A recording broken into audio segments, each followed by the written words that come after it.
So I'm going to do a little reading from the week 1 email, and I'm going to expand on why I don't need you to worry about your carbs and your fat numbers. All right? So, why track macronutrients and what the fuck are they?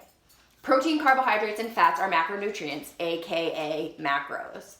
Everything you eat is a combination of these 3 macronutrients. Your body utilizes different macronutrients differently. When you're looking to lose fat and increase lean muscle, which we all are because we want to be studs like Tater, it is best to take your macronutrient totals into account in addition to your calories. So I don't want you to just count calories. I want you to pay attention to your protein as well, okay?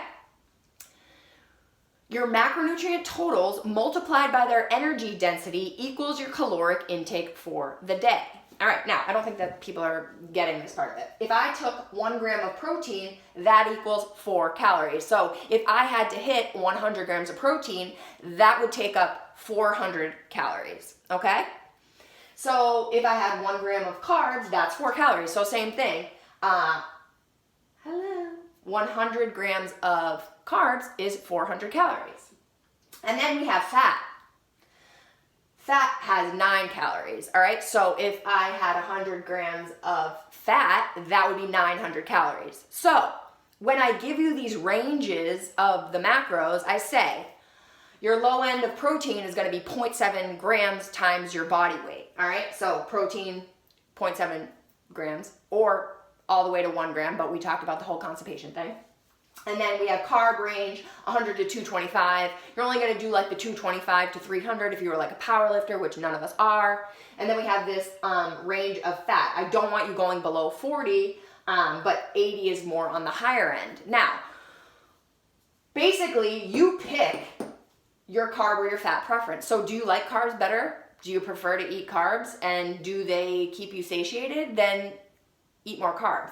If you are a perimenopause or like postmenopausal woman who doesn't tolerate carbohydrates very well, then you're going to end up eating more fats to keep you satiated, right? So this whole preference comes from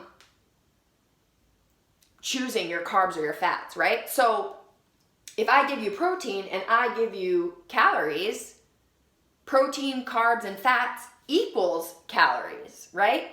So the carbs and the fats are always going to invert each other, aka you can't fuck this up, okay? So stop overanalyzing it is basically what I'm saying.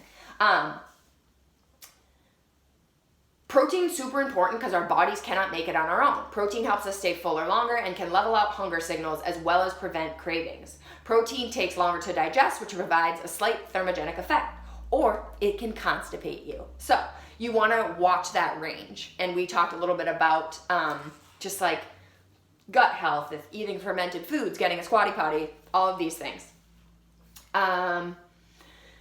Everybody's different and you have to find your optimal protein intake. I generally recommend 0.7 to 1 gram per pound of body weight. Carbohydrate. Our bodies and brains need carbohydrates in order to function. Just not as many as are so readily available in many of the processed foods we encounter on a daily basis. Veggies and fruits are non-starchy carbohydrates. White breads, potatoes, and cereal are starchy carbohydrates. So veggies and fruits are carbs, and so are like more processed foods like bread, okay? If you have stomach issues or IBS, I recommend steering clear of wheat-based carbohydrates. We talked a little bit about this as well. I suggest eating your starchy carbs after you exercise or perhaps before you go to bed because they can help you sleep. This comes from awareness, right? Depending on daily activity, training, and current lifestyle, your carbohydrate intake can range from 100 to 225 grams. So if you are a postmenopausal woman, then probably you are going to be eating around 100 grams of carbs on that low end, and you'll be on the higher end of fat because that is just what's working for your hormones right now. The fact is, some of you are super active and not needing enough carbs, which can be trouble, and some of you are not super active and eating too many carbs. So you're not in control of your cravings or your energy levels. We want to control these things so that you can be in fat loss mode and stay there, all right? So, fat. Eating healthy fats does not make you fat. In fact, you need to eat fat in order to lose fat. Females especially need a good amount of healthy fats in order to optimize our moods, maintain a healthy sex drive, and lose excess body fat. So I'm very like strict on this. You do not want to go below 40 grams of fat unless you want to lose any sort of sex drive that you have, and it just fucks with your head, so don't do that. Realize that fat has a higher calorie count and it can be very filling, so watch your portion size. Again, everyone is different, but on average, I'd say 40 to 80 grams of healthy fats is ideal. As you can see, it is much more than simply calories that we want to take a look at when we're finding a sustainable approach to eating. So, I give you protein and I give you calories. If you are consistent with protein and calories, whether you just do the same protein and calories every day or you follow the cycling that I give you, you will see results, okay? I don't fucking need you to count